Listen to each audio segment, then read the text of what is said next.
लोकमाता पूज्य देवी अहिल्याबाई होलकर की 300 की जयंती की भारतीय जनता पार्टी बड़े भव्य और दिव्य तरीके से मनाएगी। 21 मई से 31 मई तक प्रदेश भर में अहिल्याबाई होलकर स्मृति अभियान चलाया जाएगा। आज लखनऊ में लोकमाता पूज्य देवी अहिल्याबाई होलकर जी की त्रिशताब्दी स्मृति अभियान के अंतर्गत प्रदेश कार्यशाला का आयोजन हुआ। इस कार्यशाला में प्रदेश के मुख्यमंत्री योगी आदित्यनाथ, उप मुख्यमंत्री ब्रजेश पाठक, प्रदेश बीजेपी अध्यक्ष भूपेंद्र सिंह चौधरी, उत्तर प्रदेश बीजेपी के उपाध्यक्ष सहित तमाम बीजेपी के कार्यकर्ता शामिल हुए। भारत भारत क्यों बना? भारत दुनिया के अंदर स्वतंत्र भारत एक लोकतंत्र के रूप में सबसे मजबूत और सबसे बड़े लोकतंत्र के रूप में क्यों स्थापित हो रहा है? इसके पीछे का कारण यही है जो हम लोगों ने उस विराट व्यक्तित्व के अंदर देखा था, जो महारानी अहिल्याबाई होलकर के समय में हम सबको देखने को मिलता है, या जो हमें 1500 वर्ष पहले आदि शंकर के द्वारा स्थापित 4 पीठों के माध्यम से देखने को मिलता है। आदि शंकर का जन्म केरल में होता है। केरल में जन्म लेने वाला एक सन्यासी मात्र 32 वर्ष की आयु जीता है, लेकिन भारत की सांस्कृतिक एकता के लिए देश के अंदर 4 कोनों में 4 पीठों की स्थापना कर देता है। कोई भी राजनीतिक ताकत उन्हें वहां पर इन धार्मिक स्थलों को रोकने से वंचित नहीं करता, रोकता नहीं, कोई बाधा नहीं खड़ी करता, बल्कि नेतृत्व उन्होंने दिया। उस समय की राजनीतिक ताकतें, राजे रजवाड़े उनके साथ जुड़ करके उसे भव्य स्वरूप देने में अपना योगदान दिए। महारानी अहिल्याबाई होलकर ने अपने स्वयं के द्वारा संचित धनराशि से इन मंदिरों का पुनरुद्धार किया था, जो गुलामी के उस कालखंड के दौरान विदेशी आक्रांताओं की क्रूरता और विभत्स और बर्बर कार्रवाई का शिकार हुए थे। उन सब की उनकी पुनर्स्थापना करने के लिए उन्होंने उस कालखंड में जिस भाव के साथ इस अभियान को अपने हाथों में लिया, आज उसी का परिणाम है जब काशी विश्वनाथ मंदिर को एक भव्य स्वरूप काशी विश्वनाथ धाम के रूप में पुनर्स्थापित करने का कार्य प्रधानमंत्री मोदी जी के कर कमलों से प्रारंभ हुआ। 13 दिसंबर 2021 को तब प्रधानमंत्री मोदी जी ने इस बात का उल्लेख किया था। उस समय भी उल्लेख किया था कि महारानी अहिल्याबाई होलकर ने जो कार्य सैकड़ों वर्ष पहले काशी में करके दिखाया था, आज ये उसी की कड़ी का एक विस्तार है। उत्तर प्रदेश में पहले जो 15% महिलाएं कामकाजी व्यवस्था के साथ जुड़ पाई थी, आज उनकी संख्या बढ़ करके अब 35% से ऊपर हो चुकी है। इन 8 वर्षों में लगातार इसे बढ़ाने का प्रयास किया जा रहा है। और हम लोगों ने तो कह रखा है कि पुलिस बल में भर्ती होगी तो उसमें कम से कम 20% बेटियों के लिए आरक्षित होना ही चाहिए, उनकी उपस्थिति वहां होनी ही चाहिए।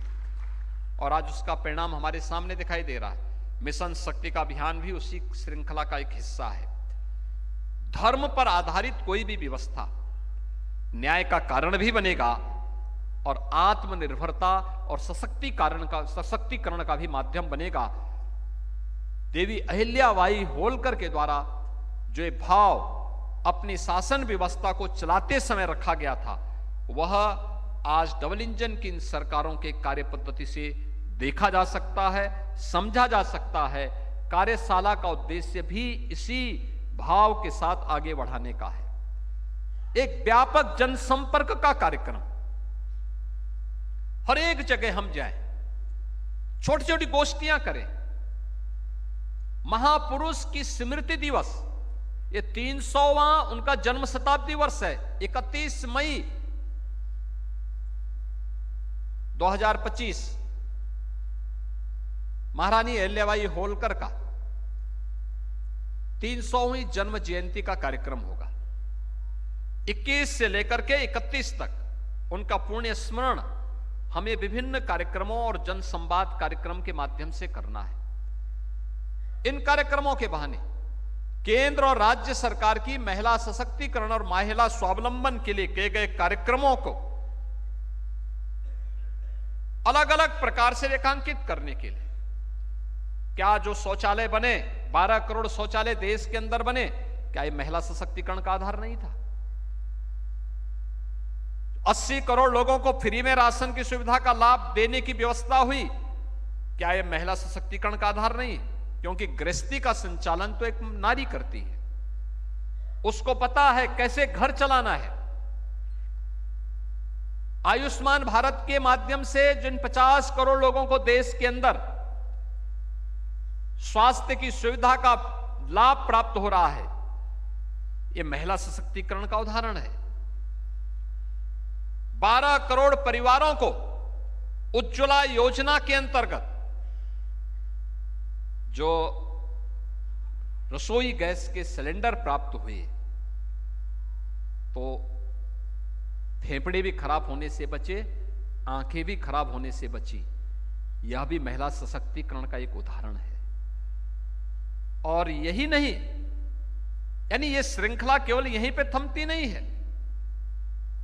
ये भारतीय जनता पार्टी की डबल इंजन सरकार ने नारी वंदन अधिनियम के माध्यम से जिस कार्यक्रम को प्रधानमंत्री मोदी जी ने पंचायत से लेकर के संसद तक अब उनकी 33% उपस्थिति अनिवार्य हो, इसको एक गारंटी के रूप में दे दिया है।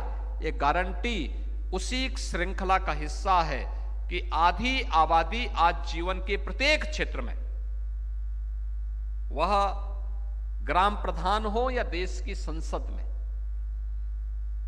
वह फाइटर विमान की चालक हो या पुलिस बल या अर्धसेना बल के अधिकारी के रूप में या जवान के रूप में कार्य करती हुई, एक प्रशासनिक व्यवस्था के साथ जुड़ी हुई हो या सार्वजनिक जीवन में कार्य करने वाली, एक किसी स्वयंसेवी समूह के माध्यम से अपनी सेवाएं समाज को प्रदान करने वाली एक सामान्य नारी के रूप में अपना जीवन यापन करने वाली, इन सभी का अपना अपना योगदान है समाज के निर्माण में।